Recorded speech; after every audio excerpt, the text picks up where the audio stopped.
বন্ধুরা সবাইকে নমস্কার। আজকের ভিডিওতে সবাইকে স্বাগত। দেখতে দেখো আজকের ভিডিওটা। ঘুম তো উঠতেছে কিন্তু দেখো আমার মেয়ে এখনো ঘুমাইতেছে। এদিকে আমি স্নান টান করিয়া ঠাকুর পূজার লেগা ফুল তো জ্বালিতেছি। সকাল সকাল ঠাকুরের পূজাটা দিলেই কারণ বেশি লেট করলে রৌদ্র প্রচণ্ড রৌদ্র উঠে, আর রৌদ্রের ভিতরে গরমের ভিতরে একটু কষ্ট হয়। তার লিগে সকাল সকালই ঠাকুর পূজাটা দিলে সকাল সকাল ফ্রেশ মনে যদি পূজাটা দিলে যায় একদিকে ভালো। তারপরে ফুলটা তুললে তুলসীটা করে একটু স্নান করে দিলাম।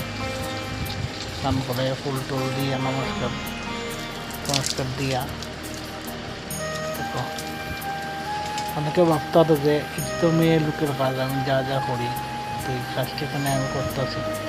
এরপরে সবচেয়ে বড় বিষয় হচ্ছে আজকে শ্রাবণ মাসের পঞ্চম সোমবার, অর্থাৎ শেষ সোমবার।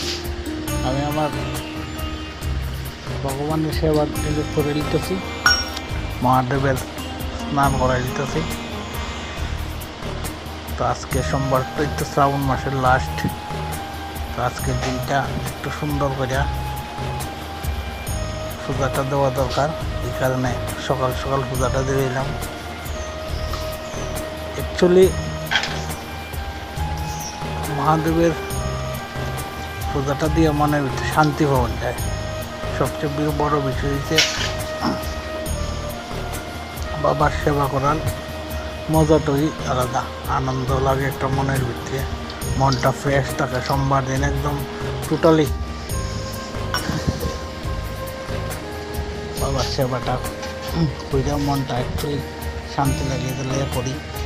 আর আমি বিশ্বাস করি দেবাদিদেব মহাদেবকে, তার লেগে মহাদেবের পূজা দিই। তো আর কে কে দিছে আজকের দিনে পূজার কমেন্টে আমার কমেন্ট করে জানাইও। তারপরে বাবার নমস্কার দিয়া আমার পূজার কাজ এখানে শেষ করছি। ওইটা এদিকে রান্না করার লেগে এখানে সবজি কাটতে যেহেতু বাবার সেবা করছি, তো আজকে তো নিরামিষ খাওয়াটা একদম কর্তব্য।